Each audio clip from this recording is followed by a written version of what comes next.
What's going on, y'all? Welcome back to the channel. In today's video we're going to be discussing chapter 281 of the My Hero Academia manga, so let's just hop right on into this. Oh, real quick, I just finished recording everything else, but this is just going to be a little side note. Basically what I'm doing is a mini read-through / discussion video. So spoilers for the chapter are going to be inbound, obviously. Probably going to put this at the beginning of the video, like right after the introduction, just so that way, in case you want to read it for yourself, you don't want to get spoiled, we'll be good for that. But from here on out, I'm going to do pretty much a mini read through of the chapter, then my thoughts and discussions on it. So from here on out, for any future chapter discussion videos, spoilers will be abound. I'll also put I'll also put it in the title, just so you know. I just don't want anybody to get spoiled on this chapter, and let's just hop right on into this. So it's starting off with what looks like,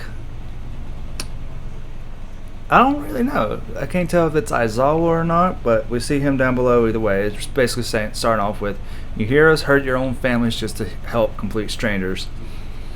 And so they're the heroes like Aizawa, Gran Torino, Water Guy with the fin, who helped Ida during his training arc against Stain. I can't remember the first intern arc. And they're basically saying they gotta help finish them off quick. Shigaraki's saying, "You heroes pretend to be guardians, or society's guardians. For generations you pretended not to see those you couldn't protect, then just swept the pain underneath the rug." And he's saying this to, Bakugo, Deku, Endeavor. And then we get a flashback to him as a child walking around the streets, and you see this old lady just like, "I'm sure the hero or the police or somebody's going to come and help you." And he's basically saying what he's been saying this entire time: the system's rotten from the inside, with maggots crawling out. It builds up over and over time, little by little. And he's basically saying how society, like the normal people, have basically become too reliant on being protected by the heroes or the police. And then there's the brave guardians who created the trash that need coddling. It's a corrupt, vicious cycle, which, yeah, he's right. That's basically what's caused the thing. Everybody becomes too reliant on their heroes to do stuff. This goes back to, I think it was maybe not the first chapter, but one of the first early chapters with the sludge villain, with Bakugo. We had all those heroes there, but they were just like, "My quirk can't do anything, so what can I do?" They're just gonna they pretty much almost let a child die because of the fact that they felt like their quirk wasn't good enough for the job. So it was like, why should I try to do anything? And then, you had Deku running in with no quirk, nothing. Deku very well possibly could have died in that moment if All Might hadn't been inspired by Deku running forward and saving Bakugo like that. And then it's just like, basically Shigaraki saying everything that he's witnessed is caused the system that you've built has always rejected me. And he's like, "I'm ready to reject it, and that's why I destroy. That's why I took this power for myself." And he's like, basically saying, "I don't care if you don't understand. That's what makes us heroes and villains." And he has taken some damage right now. He is missing, like, at first I thought he had lost, like, his arm, but I don't know if he just managed to regrow it that fast. But then it's just like his hand had kind of like fused together, like right here, so he's missing like pretty much his thumbs, and his pretty much missing this part of his hand right now. And he's only got these two, or not his hand, but his fingers. He's only got these two fingers left up. And then you just see next panel after that, you see Endeavor just unloading fire onto him like nothing else. And he's like, "Thanks for the breather. Prepare, and since you're on death's door, prepare to die." That's basically what he's saying. Basically, prepare to burn. Somehow Shigaraki, despite taking all this damage, is still being able to move, which shocks Endeavor. Gran Torino then realizes that Endeavor is packing a lot less fire, which is probably from him doing all those special moves and everything like that. Shigaraki's just got like, he's almost got like the basically his face in this panel reminds me a lot of Guts's whenever in like the anime and everything, like whenever his just like eyes just go like all right, white so that was from anger, especially like pretty the much first time he my meets little with mini Griffith. read through. And so seeing that right now, it's just very reminiscent of that. Especially, it's just that's what it reminds me of. I think, and now, if I'm correct, I don't know if this is Shigaraki thinking this or if it's Gran Torino thinking this, but it's basically saying this one's also seen better days. He's pushing past his limits to keep fighting. It's saying this on Torino, so I'm thinking that it's Torino thinking that to Shigaraki, but it also could apply Shigaraki's thinking that to Gran Torino. We then see that Shigaraki grabs Gran Torino by his leg and then just disintegrates it. Everybody's freaking out. Deku specifically, he just yells out Gran Torino's name. Shigaraki slams him into the ground, and Torino's thinking, "What a face, Shimura." And then we go back even further in time to when Gran Torino and Shimura dropped off her son to basically protect the child from All For One using him against her. She is basically saying she tinkered with the family records to keep him off the trail, not trial, excuse me.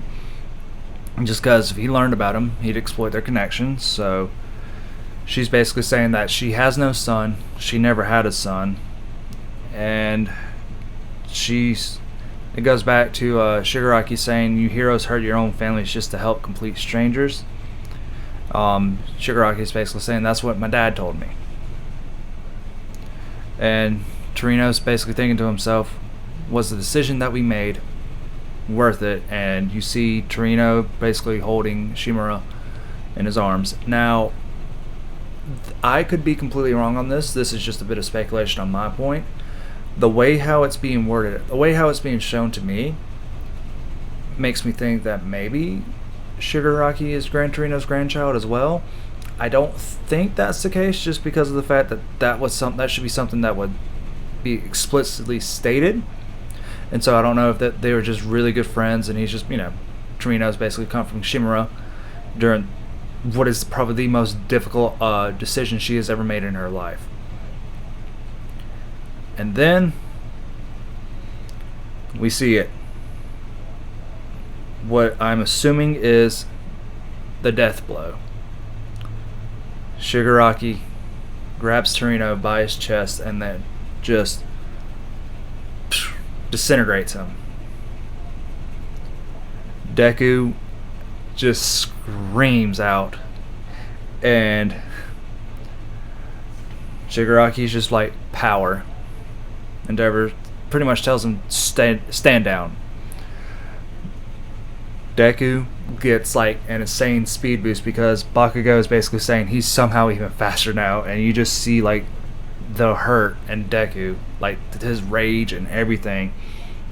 And then in the back we see what looks like, I'm assuming that's Rocklock, Endeavor, and then again Fire Hose, fish guy. I can't remember his name off the top of my head. And then all of a sudden, the dragon hero, Ryukyu, I haven't heard his name pronounced yet, so I could be pronouncing that wrong. If I am, I apologize. Ryukyu basically comes in and just tries to grab Shigaraki, but Shigaraki basically just flips that shit right the hell off. Deku then grabs Shigaraki by the neck, and he's just like, "I will never forgive you." And Shigaraki returns the sentiment, "I'm not going to forgive anyone." And so Deku just basically saying to himself, turn that rage into the strength. And then he's just like, bind him, black whip. And then all of a sudden, you just see Endeavor's just saying, hold him, and one more good hit. One more should be enough. Got to give it all you got. And then it shows on the last page, those fools still don't know that I've got this. And he holds what I'm assuming is one of the cures, because it shows a picture of Erie. Like the last thing you see is Erie. So I'm assuming that he's still got one of those bullets to pretty much erase in a quirk. And then it's showing him pretty much looking out towards Eraserhead. I'm assuming again Rotlock, because that's what it looks like, and Fish Guy. All right. So that was pretty much my little mini read through of chapter 281. Now, real quick, we're gonna basically, what are my thoughts on this chapter? Shit. Oh man, I want to honestly, I think I got it right. If you remember from my "Who Do I Think Is Going to Die" video I released, I believe last week, or about last week or so. I'll try to link it somewhere. I'll work with that, figure it out. I assumed there are three choices on, or I had several different picks on who do I think was going to die. Of the three, of all of them, the three who made the most sense to me were Shoto, Eraserhead, and Gran Torino. I originally thought I was sure that it was going to be Shoto, because I felt like he was a perfect mix of being a student. He was loved by the fan base, and two, he's loved by the characters in universe, and I thought it'd be a great jumping point for Endeavor for some further development for himself. I originally didn't think it was going to be Gran Torino, because of the fact that for the most reason, it was just like in universe he's not that well known, so I felt like his overarching impact of him dying, or possibly dying, because that's what I'm assuming is what's going on right now, is he got murked. Again, the only reason, and going back to the last little bit of this on, I'm assuming that is the bullets to erase a quirk, because of the fact that it shows Erie down below, and that was one of the big impacts of, with Erie in the overhaul arc. Again, they're showing Eraserhead, so that's probably that's going to happen, is that there was I think someone on Twitter I was talking to was talking about how he doesn't think or not Endeavor, but Eraserhead would die, but he would lose his quirk, which would affect him very much more so than I would say him dying, especially because he's there trying to avenge his friend, and also he's holding back Shigaraki for the most part, because by having his quirk being erased. I'm really excited for this next chapter, which hits next week. Definitely going to be trying to do this more on the day of, so I'm just light editing, stuff like that. Let me know down below if you read the chapter, what you think of it. What do you think is going to happen next? Do you think Eraserhead's going to get his quirk erased, or do you think maybe it could be Deku? Which I doubt it'd be Deku, because we know that he's going to become the #1 hero. Whatever you think, comment down below, let me know. Y'all have a fantastic day. Don't forget to like, comment, and subscribe, and I will see y'all later.